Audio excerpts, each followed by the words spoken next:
Human rights are the foundation of dignity, freedom, and justice.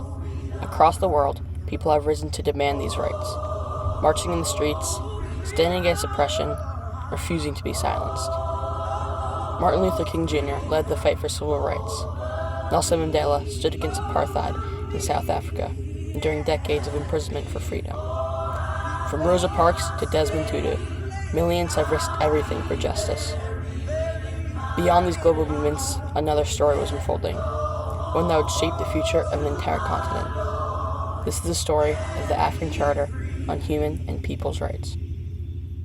The African Charter on Human and People's Rights, which was adopted in June of 1981, was a landmark in Africa's pursuit of justice and human dignity. It was adopted by 54 out of the 55 member states of the African Union and established a framework for the protection of many rights, including civil, political, economic, social, and cultural rights. The Charter was designed by Africans for Africans, reflecting the continent's values and priorities. This documentary examines the African Charter, the African Court, and its lasting effects on African human rights. Before colonial rule, African societies had rich and complex legal traditions, built on customary law, mediation, and communal justice. Smaller towns, countries, and communities had smaller, more communal government systems, while larger empires, such as the Mali or Ghanaian empires, were controlled by monarchs or complex bureaucratic systems. Despite varying significantly between country, community, and tribe, these systems proved effective in maintaining social harmony and resolving disputes efficiently. Starting in the 1880s, colonialism in Africa began its run, with colonial powers imposing legal systems that prioritized European interests and disregarded indigenous governance structures. These systems dismantled traditional resolution mechanisms and replaced them with courts and codes that largely served the interests of the colonial rulers. As colonial rule tightened its grip, African resistance grew, and soon uprisings and revolutions began occurring. One example of this is in Kenya, with the Mau Mau Uprising from 1952 to 1960, which is a direct response to British oppression. The Kikuyu people, denied land and subject to harsh colonial policies, launched an armed rebellion. The British government responded with extreme force, detaining over 100,000 Kikuyu in brutal camps where torture and executions were rampant. While the Mau Mau fighters sought liberation, the war left Kenya deeply divided, pitting communities against each other and setting the stage for future instability. Another instance was the Angolan fight for independence from Portugal, which sparked one of the most devastating conflicts in African history. The Angolan War of Independence from 1961 to 1975 was a violent struggle against Portuguese rule, marked by widespread resistance and heavy repression. Decolonization was expected to bring freedom and well-being to the affected nations, and with the withdrawal of colonialism in many countries, celebrations and hope for the future were prevalent. Instead of leaving these nations in a time of well-being, in most cases it left Africa in a state of disarray. Colonial rulers left behind weak and unstable institutions. The political systems they left were poorly equipped to handle the complexities of a newly independent Africa. Additionally, many of the African nations gained no new legitimacy or wealth from this time of colonization. This sudden switch of power, coupled with the lack of strong governance, led to political chaos and conflict in many countries, leaving human rights to be forgotten and not prioritized. And the issue of how independent states treat their own citizens didn't really receive the attention that it needed at the time. That's why we had at the time the Bakassa of Central African Republic, the Idi Amin of Uganda, and others who really did very terrible things. Recognizing the urgent need for stability and human rights protection specific to the continent, the African Charter on Human and People's Rights was created to address these challenges. That this continent acknowledges that we do have challenges around human rights. We acknowledge, but we need a way and a space in which we as Africans address these issues. Historically, Africa had been under colonization, and in the end, in the early 70s, the Organization of African Union came together to consider how newly elected African leaders would now treat treat their own citizens.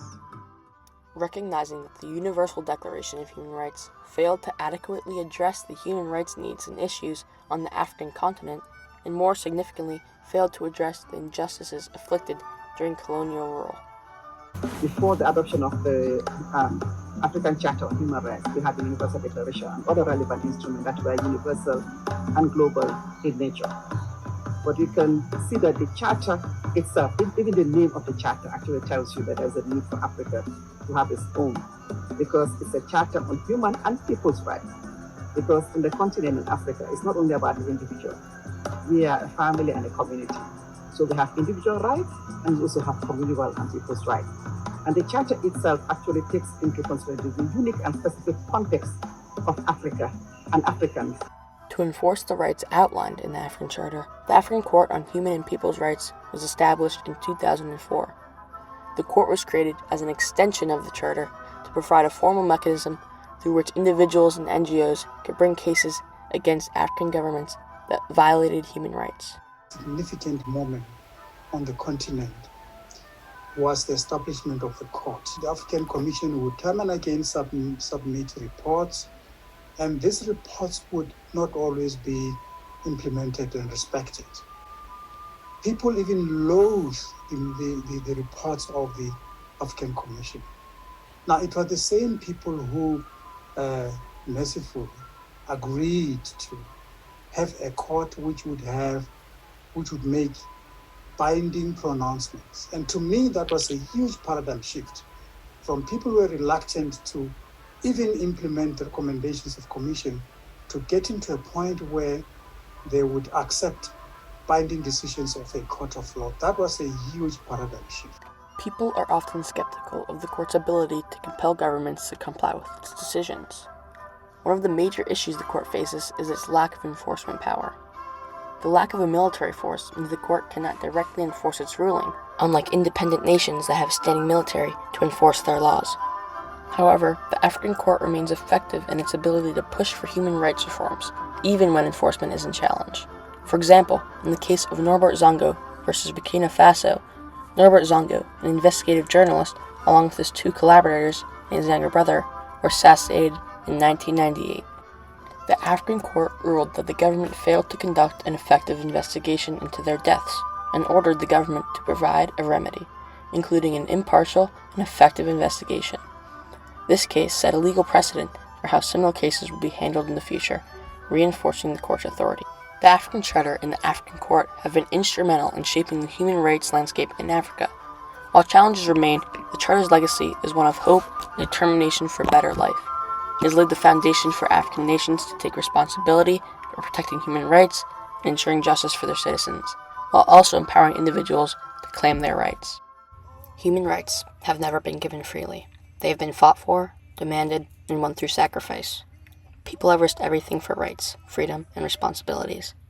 The African Charter on Human and People's Rights stands as a promise that these struggles were not in vain, and that justice will prevail.